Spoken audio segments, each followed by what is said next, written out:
Well, good morning and welcome back to the Broadcast Retirement Network.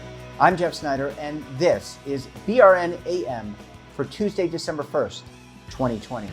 And here are our top stories. What does the future hold for augmented reality and virtual reality in healthcare?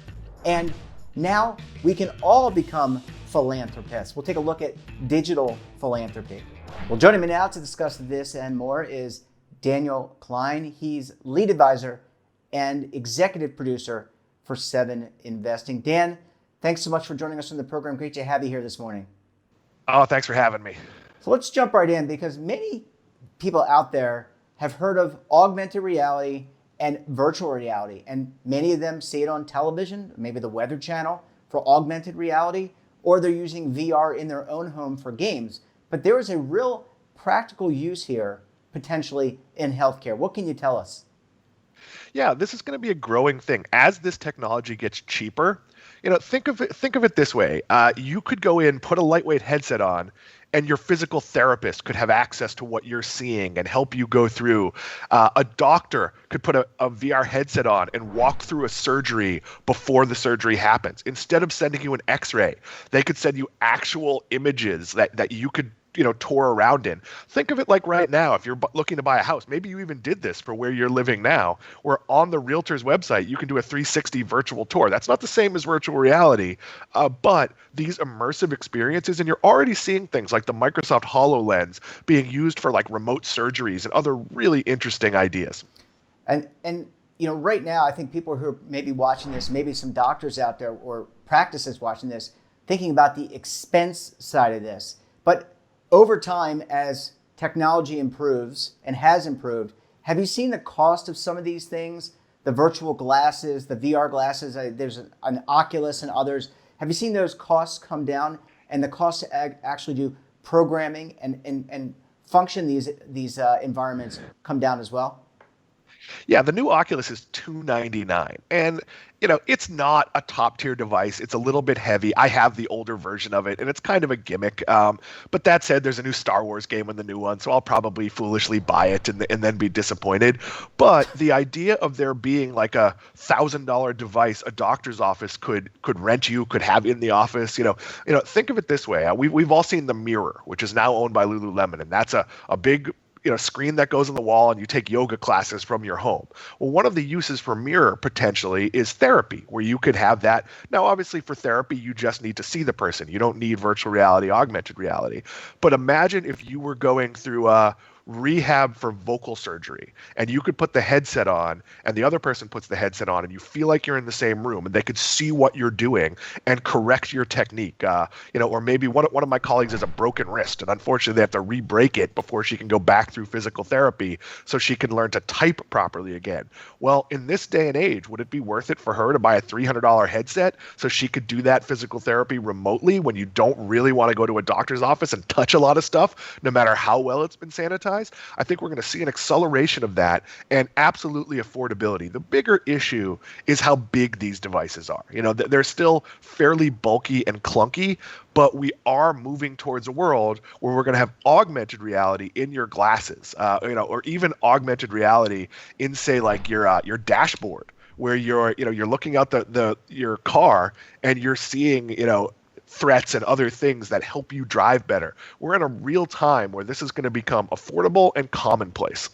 Yeah, Dan, maybe some of the other challenges potentially could be, look, we have shifted to telehealth, and I think a lot of us have used Zoom and other technologies to get in front of doctors. Do you think that there's a learning curve when it comes to VR? Because when you have VR as an example, now you have to hook up the VR device. Can you use your phone? Do you use it with your phone? Does it connect by Bluetooth? Does it only connect to a laptop or to a desktop station?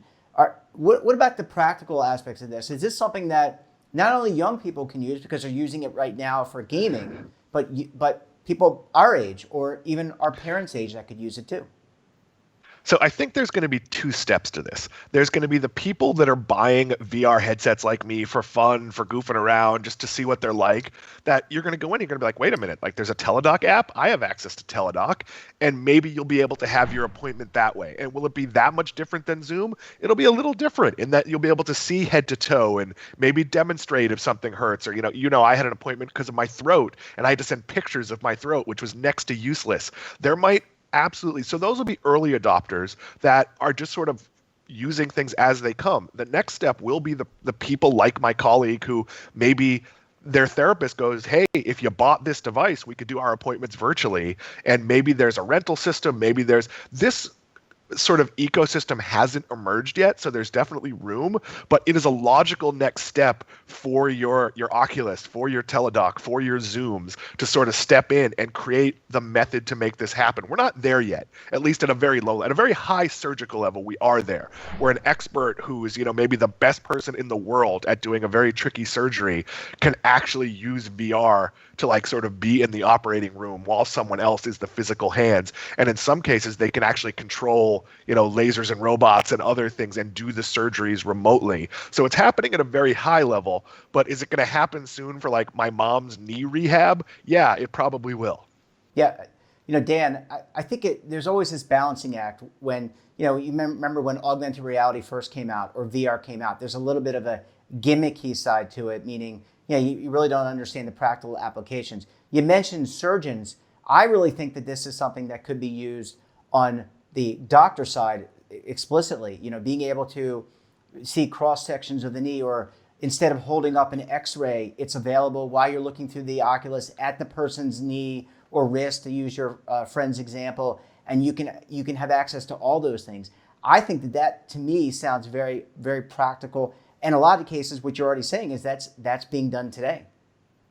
Yeah, and there's also a lot of training that could be done this way. Like, we've talked a lot about how like, people aren't going to fly as much because even post-pandemic. I don't agree with that. I still think there's going to be plenty of medical conferences, but I also think if you're, having a conference and part of the conference is you do a class where you teach a certain surgical technique, there's no reason you can't also use that same course material to teach an AR or a VR class for people who maybe are in a different part of the world, maybe couldn't make that conference.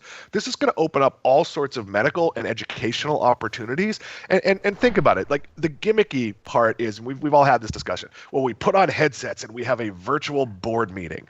Do you really need to see the other people, like their legs when you're in a meeting? It's pretty much okay to just see them on Zoom. So that part is gimmicky. But are there areas of medicine where just seeing you, like, yeah, I went to a physical therapist where she retaught me how to walk because I wasn't walking correctly. And we did an awful lot of exercises on, foot placement and where my heel hits and that kind of thing. I've been seeing my personal trainer in a distanced way, during the pandemic. And we tried once or twice to do just like he's in my ear workouts when he's not there. And it didn't work that well. Might there be a way to do that when you have like, VR glasses where he could see what I have available, and see my technique and correct there's going to be all that sort of stuff. And look, we're not always going to be in a pandemic, and it's probably going to be preferable to go to the doctor most of the time for, say, your physical therapy or your appointment. But we all know how beneficial Teladoc has been. That I used Teladoc before there was a pandemic. Hey, my wife had this diagnosis. I now feel the same symptoms. I probably also have the flu. And instead of going to the office and infecting other people before we even thought about masks, I could now go and say, hey, it's pretty likely this is what I have. Can I get the prescription? And the prescription is go to bed and drink lots of fluids. But we're going to see an increase in this, which is going to free up doctor time to do things like VR and AR, and to maybe spend a little more time with people that need more time when they are physically in the office. Yeah, it's going to be interesting to see. Really neat to see practical applications of technology. Just want to balance that, of course, with being too gimmicky. Dan, I want to take a quick break, but when we come back, can we all be philanthropists now? We're going to talk about digital philanthropy. When we come back, you're going to want to stay tuned right here on BRN AM.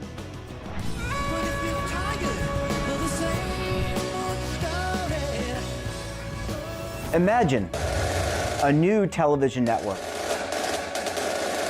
that will make you richer, healthier, and in control of your financial future.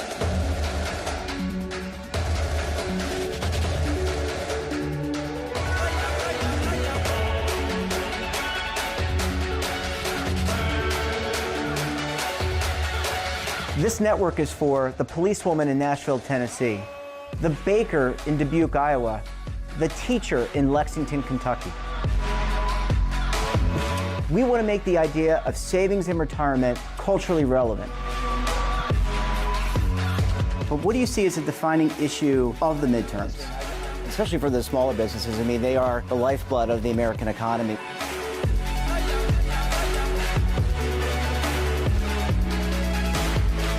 Featuring exclusive interviews, current affairs, and docuseries. 33 years old, you retired early. The philosophy is money only matters if it helps you live a life that you love. But you got to start thinking about retirement as soon as you get in. The Broadcast Retirement Network will drive very high engagement with premium partnerships. So this isn't retirement and savings for your parents or grandparents. This is for all Americans. And we're going to change the way you think about money.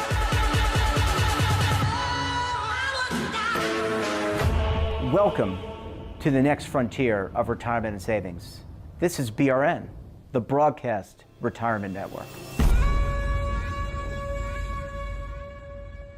Hi folks, Joe Namath here, and if you're on Medicare, this is important.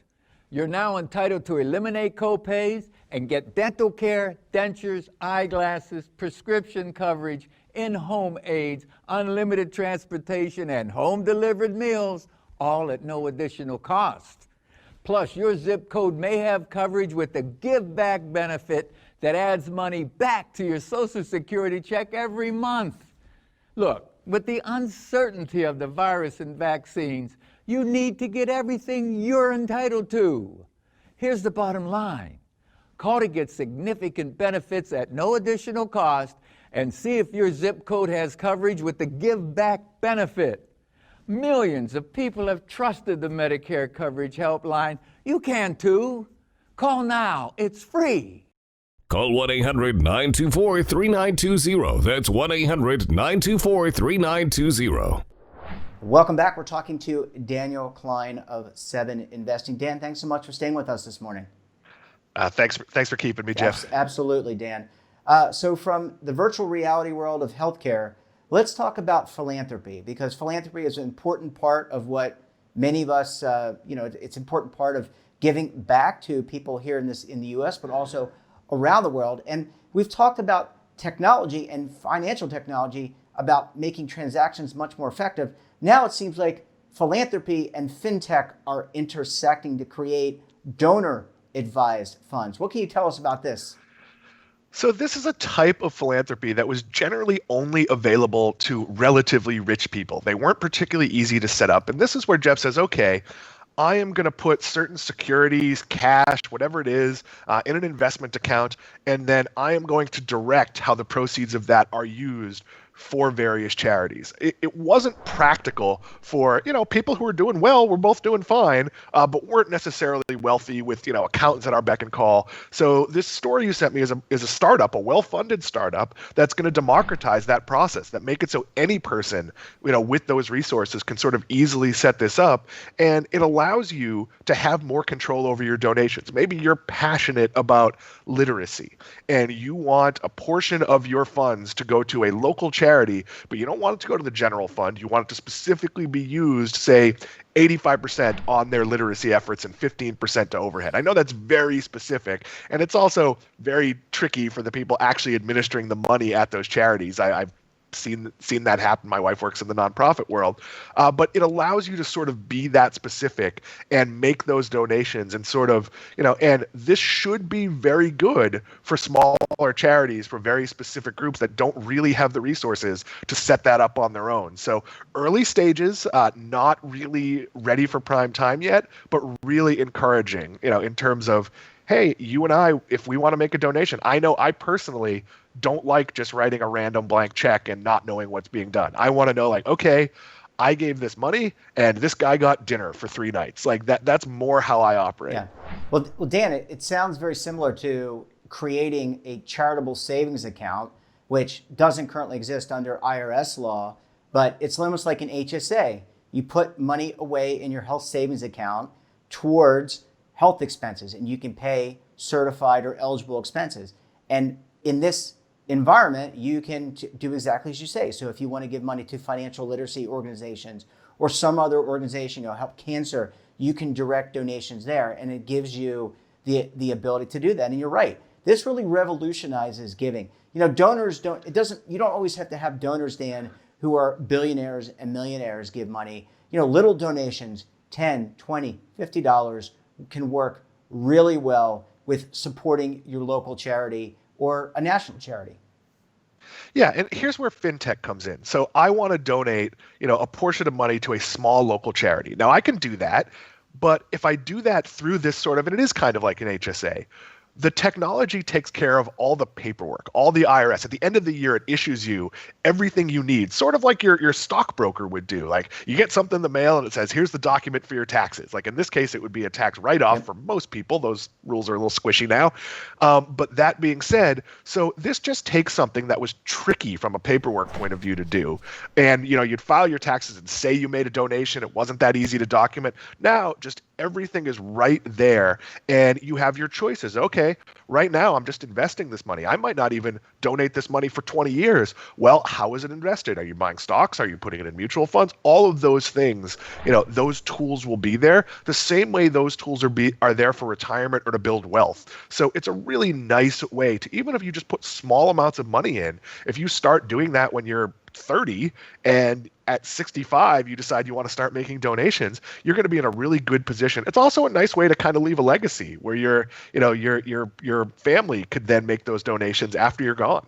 Yeah, I mean, there's certainly an estate planning aspect of this, but as you know, my mother was a development director for several not-for-profits in and around the Baltimore area, and learning a little bit about what she did and as a professional. This, to me, allows you to cultivate a whole new class of individuals, whereas instead of cultivating larger donors, now you can cultivate, as people are growing these accounts over time, maybe they start off as younger people, they're millennial or Gen Z, and then over time they become even larger donors. I think this really kind of revolutionizes how the not-for-profit actually can cultivate relationships and get donations. It's also sort of a backdoor way to build an endowment. So let's say you're a small charity, but you have 100 people that are, each putting in a couple $1,000s a year, letting it grow to a certain point. And then when it hits that point, you're getting 5% of it every year. Well, if that's just one person, well, maybe you're getting 5% of 10 grand. That's $500. It's not that much. If it's 1,000 people, it starts becoming a meaningful part of your budget. And look, I've seen my wife work at a lot of different nonprofits. I've never seen one that was like, we have too much money. Like we are just awash in cash. Like every nonprofit that at least obviously there are probably some not great nonprofits, but all the ones I've seen my wife work at, which are doing amazing work, you're still fighting for every dime and being incredibly careful. So these are ways to help organizations, especially on a small local level, that don't have those fundraising arms, that don't have the ability to say, ooh, we have a budget shortfall this year. Let's call up our big donor and see if they'll give us the cash. You look at like the homeless shelters and the food banks, and they're collecting nickels and dimes. And this type of technology might allow them to, over time, build a little bit more of a base. And look, that's just good for the community. When we take care of the people who are struggling the most, that actually filters up. I think if we've learned anything from the pandemic, at least some of us have learned that, ooh, the guy who makes my sandwich comes to work because he's sick. That's not going to be good for me. And I think we'll see that with charities. And hopefully when we come out of this and when we're doing things in person, we'll all be a little bit kinder, and maybe we'll look to technology like this to help be a little bit more charitable. Yeah, well, I certainly think this is a game. I think this is a game changer, Dan. Dan, always a pleasure chatting with you. Thanks so much for joining us on the program. You have a great rest of the week, and we'll talk to you later on the podcast. I'll see you then. Thanks, Dan. Great to see you. Thanks for sharing your perspective. And that wraps up this episode of BRN AM. Have a topic of interest or someone you think we should talk to? Then drop us a line. And don't forget, for all the news in retirement, markets, technology, personal finance, so much more, check out our daily newsletter, The Morning Pulse. So until tomorrow, I'm Jeff Snyder. Stay safe, keep on saving, and don't forget, roll with the changes.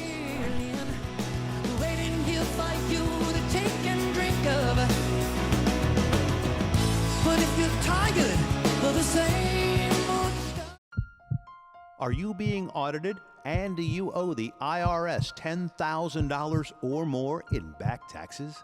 Is the IRS threatening to take more of your money? Don't fight the IRS alone. The Tax Doctor is here to help you negotiate your tax bill and reduce your stress. The IRS can freeze your assets and seize your bank accounts, but you can stop these IRS actions. The Tax Doctor will work with you using our years of experience to represent your case to help you get the best resolution under the IRS guidelines. Help is here to deal with the IRS to reduce your stress. We've handled thousands of cases, so we know what we're doing. If you owe $10,000 or more in back taxes, do not call the IRS alone. Call a Tax Doctor now for a tax emergency analysis. Call 800-224-6439.